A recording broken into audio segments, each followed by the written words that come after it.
Hey, it's Heidi from A Lively Hope, and today I wanted to do something a little different. I wanted to share with you a knitting project that I've been working on. I've been knitting for many years. It's mostly just kind of a project to keep my hands busy, usually when I'm sitting at the homeschool table with my kids, or when we watch a movie together, or my husband and I are relaxing in the evening, either listening to an audiobook or watching a show or something. So it's kind of, I really love mindless type projects. But this has been one that I have been working on here and there, but then now as it's getting bigger, I find I'm just wanting to work on it all the time. So this is a great scrap yarn project. I am using sock weight wool. It's important that you match the type of yarn that you're using. So wool or acrylic or whatever, you want it to all be the same. This is a lot of different scraps from a lot of different projects. So what I'm really enjoying about it is that you cast on right onto the last square you just finished. So there's not any sewing together, although as you can see there are lots of ends that I will need to weave in, but I am procrastinating that, so I should probably start that. They're starting to get a little tangled on the back, but that's okay. So I will show you how this project works. Essentially, you start with one square. This is the first square that I did. And then the next time you pick up, you add on to the edges.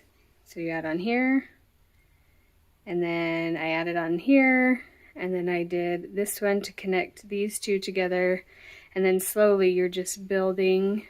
So now that I've got the pattern established, I'm mostly adding to these outside rows here. So this row I just barely did. And you can see I'm starting on another row here that will meet up to that one. And then we just come back down here and start here and add another row, and then I'll come over on this side and add another row out here. So I wanted to show you how to get started. I've got some rainbow sock yarn here. You'll need a needle that is appropriate to the weight of yarn that you're using. Mine is a US size 3, and then a stitch marker will make this a lot easier. So first of all, I will show you what you need to do for your very first square. So you're just going to cast on. I like to do a knot first. You're going to cast on. I did 20 stitches per side. So let me show this. When you first start, these stitches are all in a long row, and then you decrease along the center, which brings this in and makes it form the point. So I have 20 stitches per side of the square. You could absolutely do it with any number of stitches as long as it's even. If you did 10 stitches per side, that would be about a quarter of the size. So the squares would go much faster, but you'd have to do a ton more of them. You could do 40 and it would be much bigger, about 4 times the size, but I felt like 20 stitches per side was a great size to start with. So I'm just going to cast on 20 stitches. So there's 1, 3, 4, 6, 7,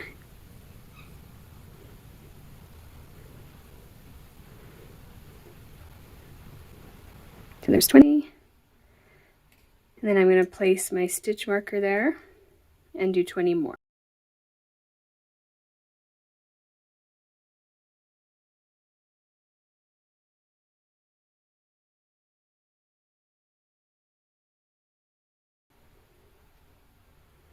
Okay, so now I've got 40 stitches total, 20 on each side of my stitch marker.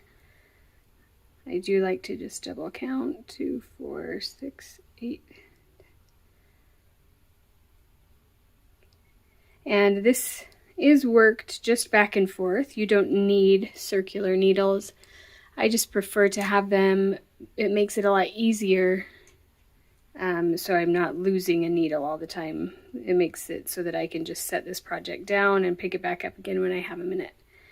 So the next thing you'll do is, this is the wrong side that's facing you, and every wrong side you just knit all the way across. So this blanket will be entirely what's called garter stitch, which is just knitting every single stitch.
All right, so now that's the whole wrong side stitched.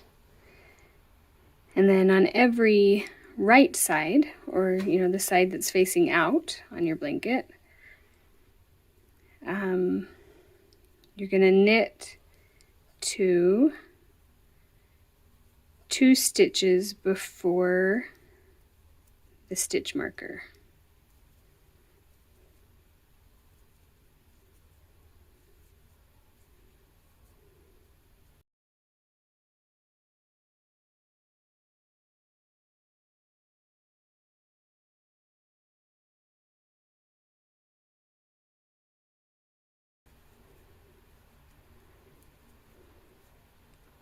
So now you can see I've got 2 stitches left before the stitch marker. So you're just going to slip those onto the other needle, and then knit them both together. My yarn is splitting. Okay, sorry. Knit them both together like this. So you're decreasing those 2 stitches into 1 stitch. And pull that off. And then you're going to move the stitch marker over, and on the other side you're going to knit the next 2 stitches together.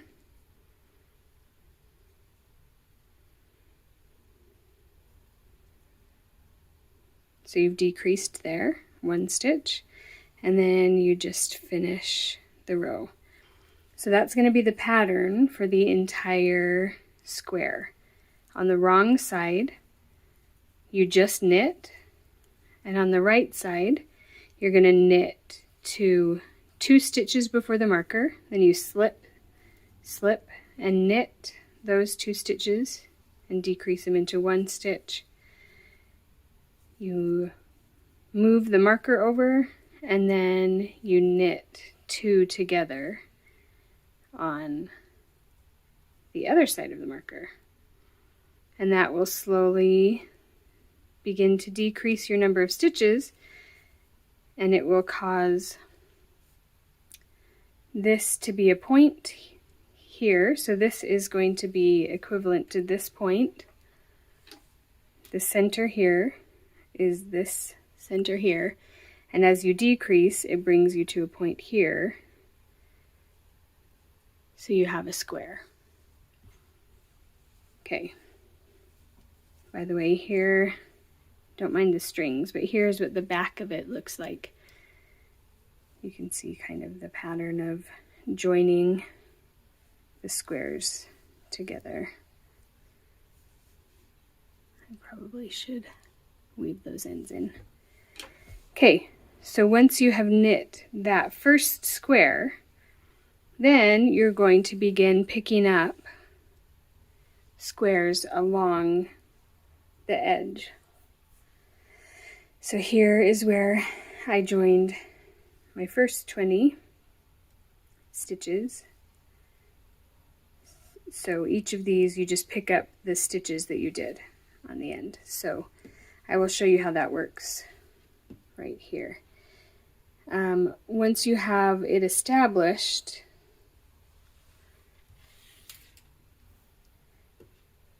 so for this one, I picked up these 20 stitches along the pink one, and then I had to cast on an additional 20 here, just kind of because it's floating in space, right? But then once this square is in place, I pick up these 20 stitches and these 20 stitches, forming the next square.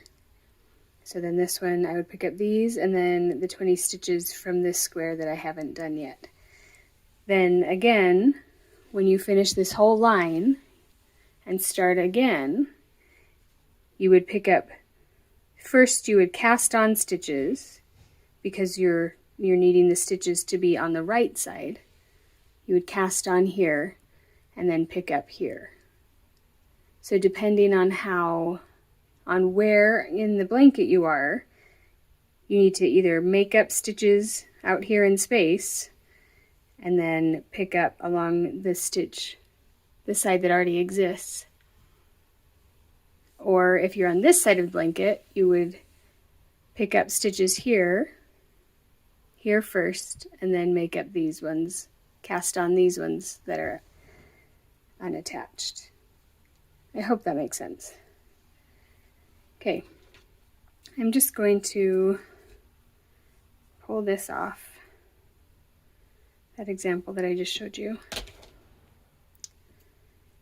and show you how to pick up the stitches for the next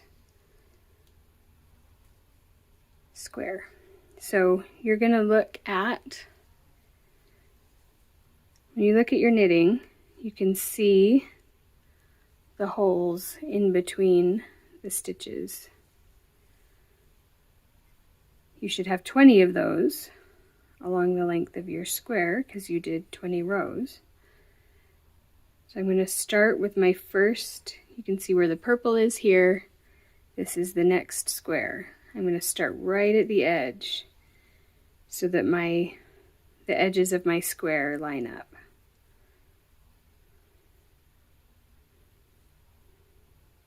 So I'm going to pick up one.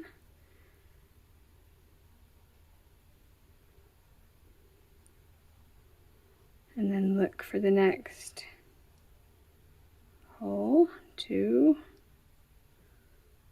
all the way down this side. And I'm just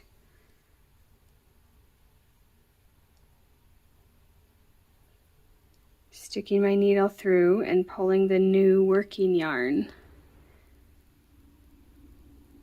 through.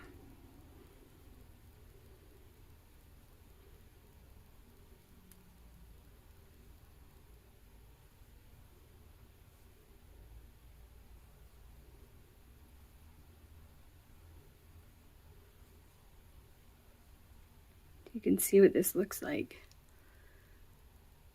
This is the previous stitch. I'm just adding to it. So on the back side, you'll have a little ridge where I've picked up stitches, and now this, focus, this is kind of the ridge of the old square.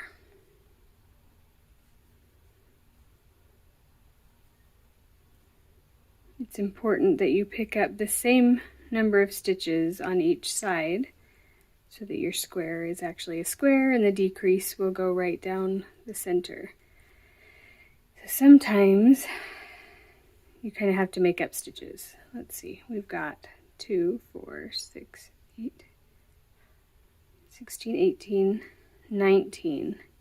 So I'm going to make sure I get this last row. There's my 20 stitches. And some of these are a little loose because I haven't woven in the ends yet, so I just kind of try to tighten it as I go. Okay, so now this is the square I just previously finished, and that's going to form the other side of my new square. So I'm going to add my stitch marker here.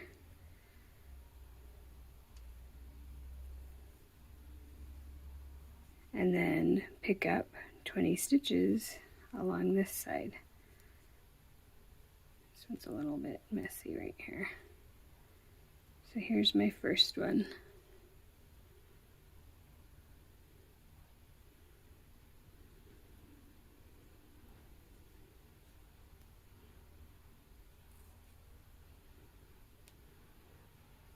There's one.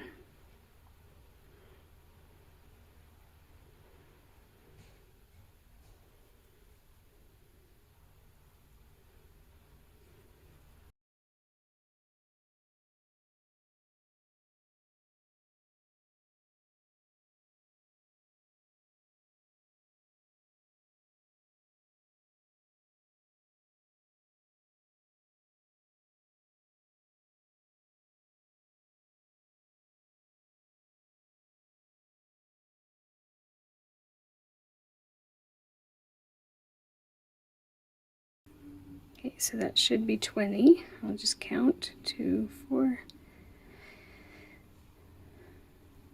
Yep, that's 20. So now this is the right facing me. We're going to turn this and continue with our pattern of the wrong side will always be just knit, and then we decrease on the right side. So I'm going to speed this up and then you can watch as I do that.